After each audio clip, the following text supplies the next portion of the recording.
അന്ന് എന്നെ വള്ളംകളിക്ക് ക്ഷണിച്ചത് കളക്ടറും എംപിയുമായിരുന്നു.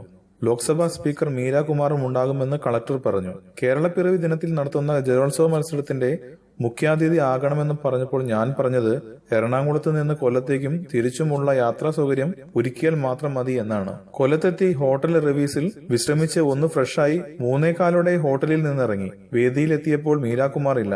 ചോദിച്ചപ്പോൾ അവർ വരില്ല എന്ന മറുപടി കിട്ടി. വേദിയിലെത്തുമ്പോൾ എന്നെ സ്വീകരിക്കാൻ എത്തിയത് കുറെ ഖദർധാരികളായിരുന്നു. വേദിയിലേക്ക് കയറാൻ തുടങ്ങിയപ്പോൾ തന്നെ തുടങ്ങി ഭയങ്കര തിക്കും തിരക്കും. എന്റെ കൂടെ കലാഭവൻ മണിയും ഉണ്ടായിരുന്നു. എനിക്ക് ഒരു സെക്യൂരിറ്റിയും തരാൻ സംഘാടകർ ശ്രദ്ധിച്ചില്ല. കുറെ കാമഭ്രാന്തന്മാരുടെ ഇടയിൽപ്പെട്ട അവസ്ഥയായി. ഇതിൽ ഒരാൾ അമിത സ്വാതന്ത്ര്യമെടുത്തു എന്നെ തൊട്ടുരുമി തുടങ്ങി. നല്ലൊരു പരിപാടി അലങ്കോലപ്പെടുത്തേണ്ട എന്ന് കരുതി പരമാവധി സംയമനം പാലിച്ചു. ചടങ്ങ് ഉദ്ഘാടനം ചെയ്ത് കളിമണ്ണിലെ ലാലി ലാലി എന്ന പാട്ട് 4 വരി പാടി. അസ്വസ്ഥതപ്പെടുത്തൽ കൂടിയായപ്പോൾ പരിപാടി കാണാൻ നിൽക്കുന്നില്ല എന്ന് പറഞ്ഞ് ഞാൻ മടങ്ങി. എന്നെ തൊട്ടുരുമ്മിയ ആ ഖദർധാരിയോട് എനിക്ക് അറപ്പാണ് തോന്നിയത്. ഞാനൊരു സിനിമാ നടി ആയതുകൊണ്ടാണോ എന്നെ ഇത്തരത്തിൽ ഒരു പീഡനത്തിന് ഇരയാക്കിയത്, എന്റെ സ്ത്രീത്വത്തെ അപമാനിച്ചത്?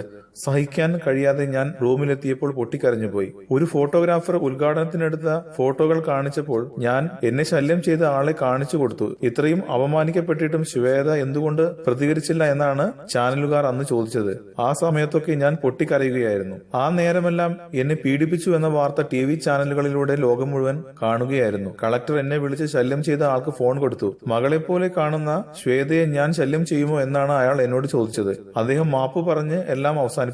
എന്നാൽ വൈകിട്ട് ചാനൽ ചർച്ചയിൽ കളക്ടർ കാലുമാറി. പിന്നെ സദാചാര കമ്മിറ്റിക്കാരുടെ തെറിവിളിയായിരുന്നു. പ്രസവം ഷൂട്ട് ചെയ്യാൻ സമ്മതിച്ചവൾ, ഐറ്റം ഡാൻസ് ചെയ്യുന്നവൾ, അവളുടെ ചാരിത്ര പ്രസംഗം എന്നൊക്കെയായി. എന്തായാലും ആ സംഭവത്തോടെ ചാനലുകാർക്ക് റേറ്റിംഗ് കൂടിയിട്ടുണ്ടാവും, ശ്വേത മേനോൻ പറഞ്ഞു.